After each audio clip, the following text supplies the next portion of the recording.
Magandang araw po sa ating lahat. Ang ating pong pagninilayan sa araw na ito ay ang Ebanghelyo ayon kay San Mateo, Kabanata 24, talata 42 hanggang 51.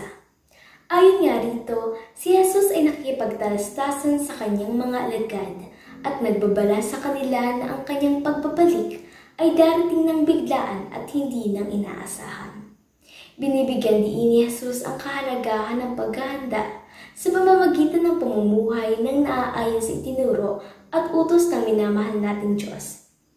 Ngayon, tanungin natin sa ating sarili, handa na nga ba tayo sa pagdating ng ating Panginoon?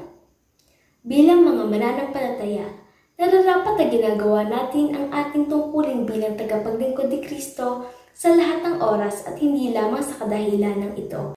Pagkat kung mamarapatin, hindi natin alam kung kailan nga ba ito at sa kabilang banda.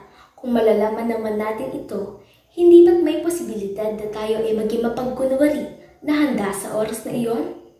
Nasasaayon din dito na mayroong kakulang parusa sa kung sino man ang hindi handa.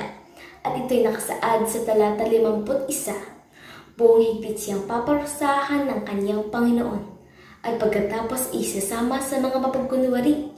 Dooy tatangis siya at magkangalit ang ngipin. Ngunit paano nga ba tayo makapaghahanda?